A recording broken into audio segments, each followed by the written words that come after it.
अब आते हैं रांगे राघव जी। रांगे राघव जी के कहानी संग्रह हैं साम्राज्य का वैभव, समुद्र के फैन, देवदासी। देवदासी नाम से किनकी? प्रसाद जी की भी हैं। और जीवन के दाने, अधूरी मूरत, अंगार न बुझे, इंसान पैदा हुआ। सबसे पहले हैं साम्राज्य का वैभव। राघव से लेंगे, राम जी होते हैं।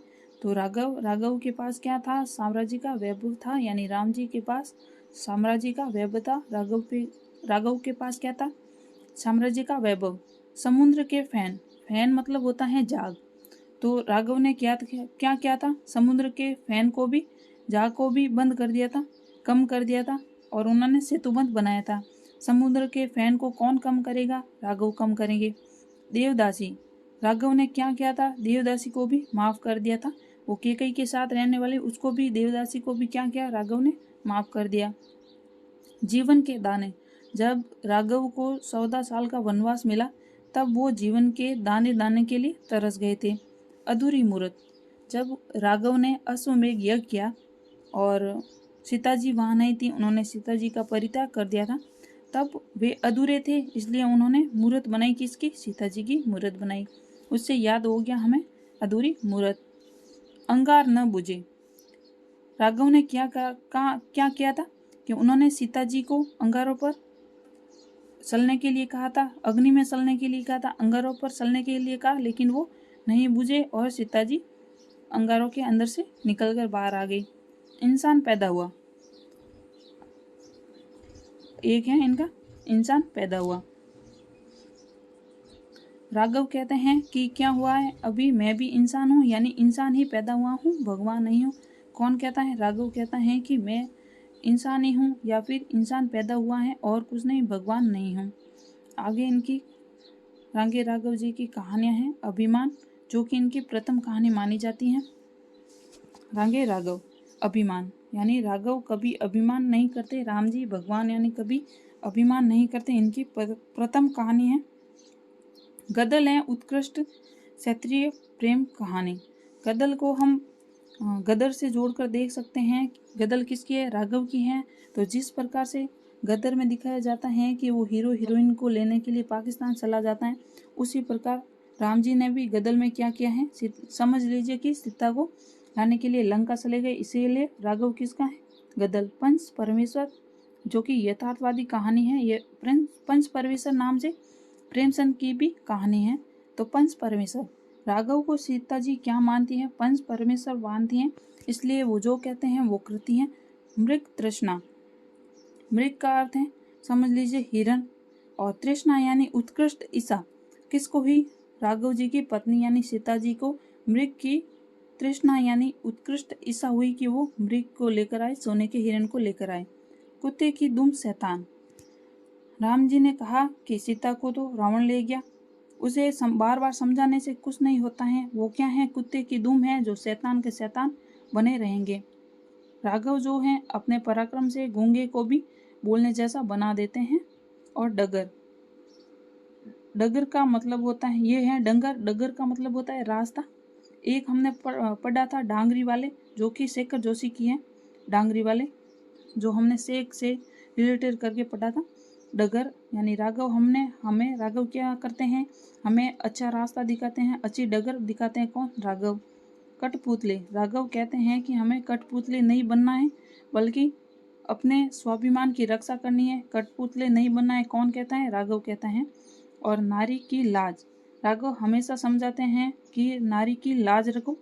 और गाजी और पिसनहारी, राघव क्या है? पिता का सन है, जो कभी हार नहीं मानता। पिसनहारी से पिसनहारी हो गया, पिसनहारी।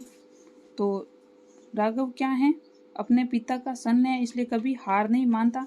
और राघव भी क्या है? एक इंसान ही है। और आज़ादी झूठी है, राघव कहते हैं कि आज़ादी झूठी है, ये लोग मानते हैं, लेकिन आज़ादी झूठी नहीं है।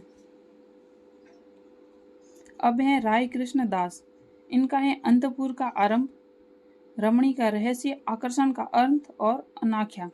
राय कृष्ण, कृष्ण जी राय देते हैं कि हमें अंतपुर जो अंत कर लिया है उसका वापस से आरंभ करना है। रमणी का रहस्य, कृष्ण जी अपनी राय में बताते हैं कि रमणी का रहस्य क्या था, या फिर इससे भी याद रख सकते हैं र से, और ये रमणी, तो राय कृष्ण रमणी का रहस्य, आकर्षक का अर्थ।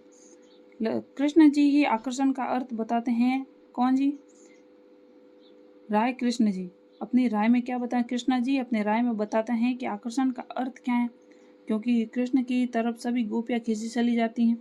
अनाख्या, अनाख्या राय अपने कृष्ण अपनी राय में अनाख्या शब्द को बताते हैं कि अनाख्या का मतलब क्या होता है।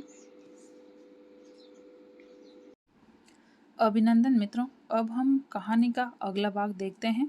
अगर आपको ये कहानियाँ जिस तरीके से याद करवाई जाती हैं, अगर याद होती हैं तो लाइक शेयर सब्सक्राइब ज़रूर कीजिएगा, और अगर पसंद आती है तो कमेंट भी कर दीजिए।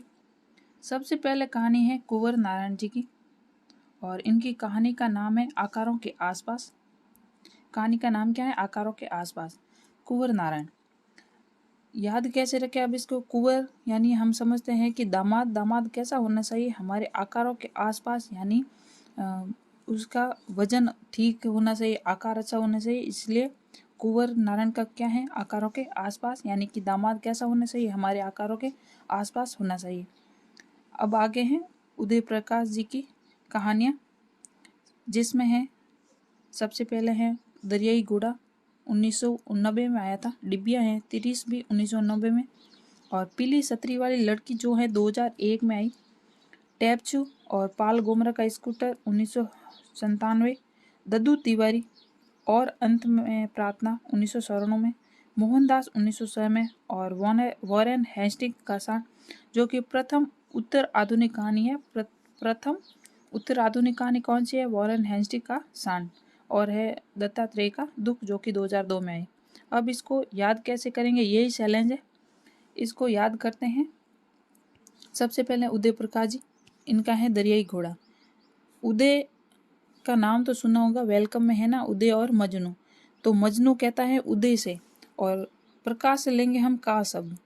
तो मजनू कहता है उदय से, उदय काश हमारे पास एक दरियाई घोड़ा होता तो हम उस पर बैठकर दौड़ लगाते। और कहता है कि काश उदय, काश हमारे पास एक डिबिया होती। हमेशा वो काश शब्द ही यूज़ करता है मजनू। समझ लेते हैं हम समझने के लिए कि उदय, काश हमारे पास एक डिबिया होती। और कहता है कि काश हमारे पास एक तिरिस होता है, यानी तिरिस मतलब 3 रीस समझ लेते हैं, 3 भालू होते, तो हम लोगों को डराकर और पैसे कमा सकते हैं। और कहता है कि उदय, काश हमारे पास एक पीली छतरी वाली लड़की होती, क्योंकि दोनों के पास कोई गर्लफ्रेंड नहीं है, तो बनी वो भी एक ही बनी। तो वो कहता है उदय, काश हमारे पास एक पीली छतरी वाली लड़की होती। और टैप छू कहता है कि उदय, काश हमारे पास एक टैप यानी वो रिकॉर्डर होता तो हम उसमें से गाना बजाते और सू सू की आवाज़ निकालते। कौन कहता है? तो कहता है कि उदय, काश हमारे पास एक टैप शू होता और एक पाल गोमरा का स्कूटर होता तो हम उसे चलाते। कहता है कि उदय, काश हमारे पास एक पाल गोमरा का स्कूटर होता। उनके पास तो गर्लफ्रेंड भी नहीं है, फिर भी वे कहते हैं कि काश हमें भी कोई दद्दू कहता बारी बारी से, यानी कहता है कि उदय, काश हमें को कोई दद्दू कहता बारी बारी से, तो दद्दू तिवारी। और अंत में प्रार्थना, और भी उनके मतलब प्रार्थनाएं हैं और उनकी इच्छा हैं, और अंत में प्रार्थना भी करता है मोहनदास। वो कहता है कि काश हम भी मोहनदास जैसे होते, यानी गांधी जी जैसे होते, हिंसा नहीं करते तो अच्छा होता। तो मोहनदास किसका है? उदय प्रकाश का। तो कहता है कि उदय, काश हम भी मोहनदास होते, यानी हिंसा नहीं करते, अहिंसावादी होते। एक है वॉरेन हेस्टिंग का सांड।